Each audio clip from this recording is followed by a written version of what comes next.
দুঃখ লাগলো দোয়া করেন ঠিক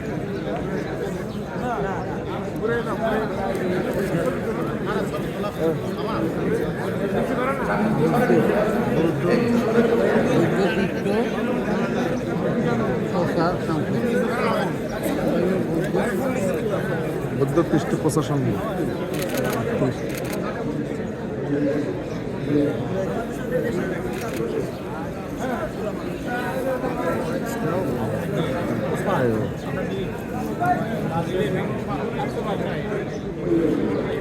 এখানে ভিড় হয়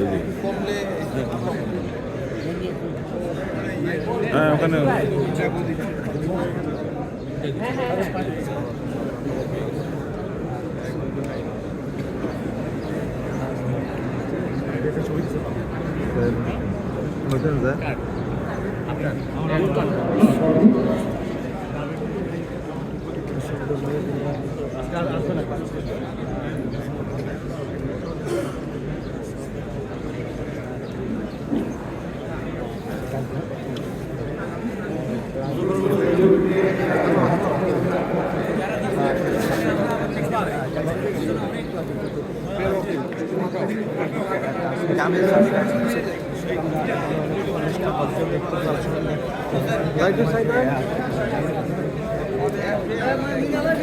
হ্যাঁ হ্যাঁ পাইছেন 50টা জানা যায় আসসালাম আলাইকুম জি জি আরে থ্যাংক ইউ কটা মানে আসা একজন 50 আছে জি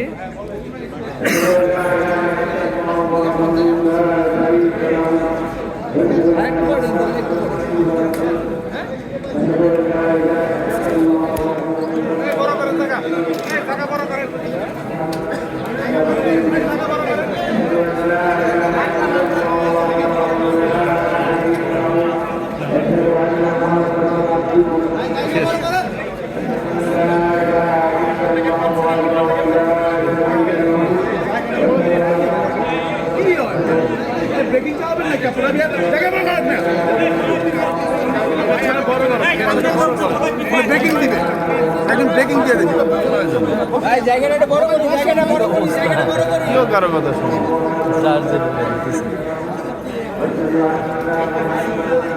মাঝখানে 7-8টা মামলা করছিলাম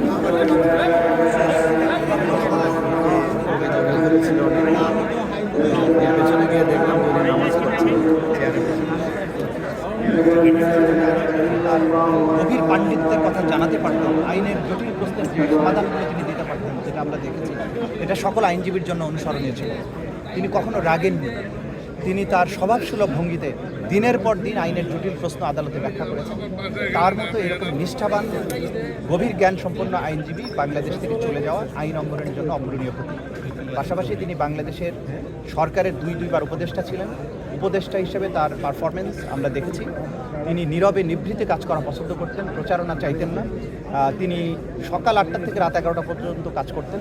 বদলে যাওয়া এই বাংলাদেশকে নিয়ে তার অনেক বেশি স্বপ্ন ছিল। সেদিনও তিনি আমাকে বলছিলেন যে বাংলাদেশটাকে যে সুযোগ পাওয়া গেছে, এই সুযোগ আর হাতছাড়া হতে দেওয়া যাবে না। আল্লাহ তাআলা হঠাৎ করে তাকে উঠিয়ে নিয়েছেন। এমন একজন দেশপ্রেমিক মানুষের ইন্তেকালে জাতি তার একজন অভিভাবককে হারিয়েছে। তার শূন্যতা পূরণ হবার নয়। আমরা দোয়া করি আল্লাহ তাআলা তাকে যেন জান্নাত নসিব করেন। বুমকার এইটা কাজ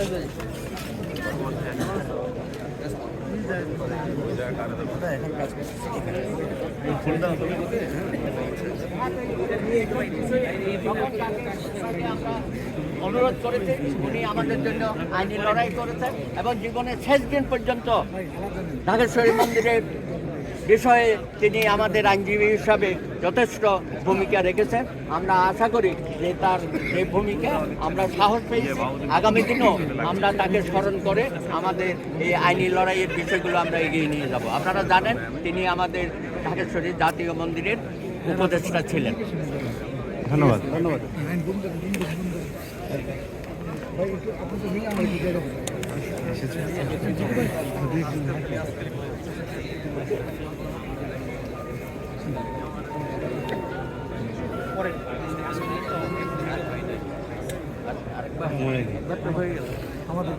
হ্যাঁ কারা নিবেন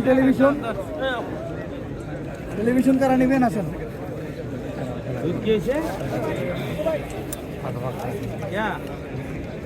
ভাই নিছেন নিছে বলে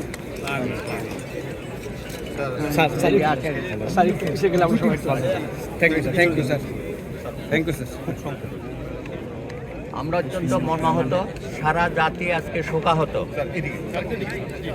আমরা অত্যন্ত মর্মাহত, সারা জাতি আজকে শোকাহত। হাসান আরিফের মতো একজন সৎ, বিজ্ঞ এবং আইনের ব্যক্তি, তিনি ছিলেন অত্যন্ত কৌশলী। তার কাছ থেকে আমরা জুনিয়র হিসাবে গত 40 বছর ব্যক্তিগতভাবে আমি অনেক শিক্ষা পেয়েছি এবং আমি সাহস পেয়েছি। তিনি অত্যন্ত উদার এবং মানবিক ছিলেন। তিনি সাধারণ মানুষের আইনঙ্গনে ন্যায় বিচারের ক্ষেত্রে অনেক গুরুত্বপূর্ণ ভূমিকা রেখেছেন। ব্যক্তিগতভাবে ঢাকেশ্বরী জাতীয় মন্দির সহ বাংলাদেশের যত দেবত্ব সম্পত্তি আছে সেই বিষয়েও তিনি আইনি লড়াই করেছেন। সর্বশেষ তিনি ঢাকেশ্বরী জাতীয় মন্দিরের একজন আইন উপদেষ্টা হিসাবে আমাদেরকে সবসময় সহযোগিতা করেছেন এবং আশা করি তার যে অবদান, সেই অবদান জাতি যুগে যুগে স্মরণ করবে। আমরা আশা করেছিলাম জাতির এই যুগ সন্ধিক্ষণে তিনি বাংলাদেশের রাষ্ট্র সংস্কারের ক্ষেত্রে অনেক গুরুত্বপূর্ণ ভূমিকা তার কাছ থেকে আশা করেছি। এলজিআরডি মিনিস্ট্রি থাকতে তার সাথে আমি বৈঠক করেছি এবং সেখানেও তার সাথে অনেক বিষয় আমরা শেয়ার করেছি। পরবর্তী পর্যায়ে ভূমি মন্ত্রণালয়ের দায়িত্ব নেওয়ার পরে ভূমি সংস্কারের যে বিশাল একটা দায়িত্ব তার কাছে ছিল, সেই ব্যাপারে তার সাথে আমাদের কথাবার্তা হয়েছে। আশা করি তার যে রেখে যাওয়া অসমাপ্ত কাজ ভবিষ্যতে যারা তারা এটা সমাপ্ত করবেন। যুগে যুগে হাসান আরিফকে এই দেশের মানুষ স্মরণ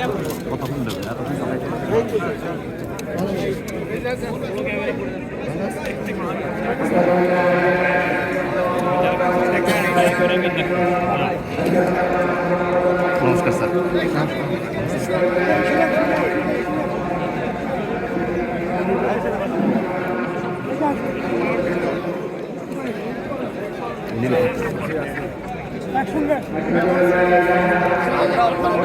মর্মাহত, জাতিও আজকে শোকাহত।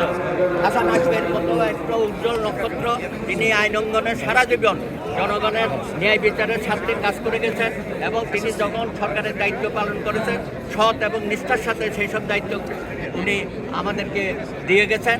এবং আমরা আশা করেছিলাম যে তিনি এলজিআরডি উপদেষ্টা হিসেবে যে কাজটুকু শুরু করেছিলেন সেটা অত্যন্ত শুভ সূচনা হয়েছিল।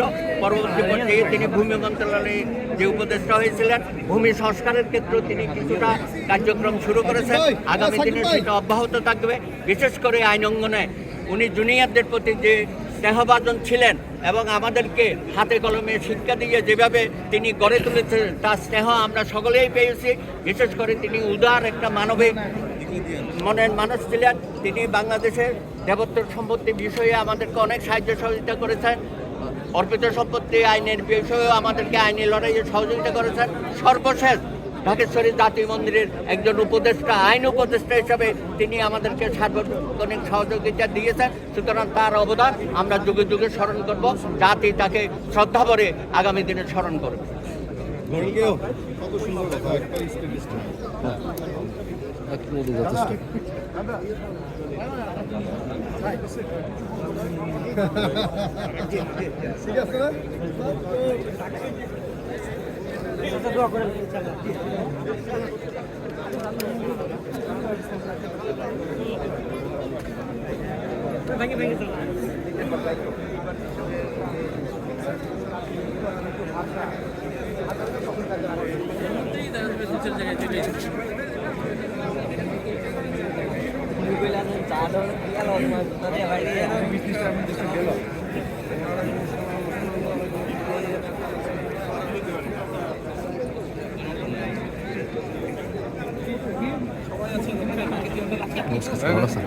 কেমন আছেন?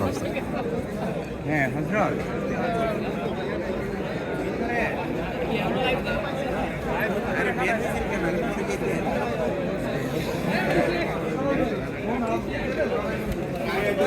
আপনার ব্যবস্থা হবে না, আপনার ক্যামেরা আমি আপনার ক্যামেরা যদি আমি সরাই দিই, আপনার কোনো ব্যবস্থা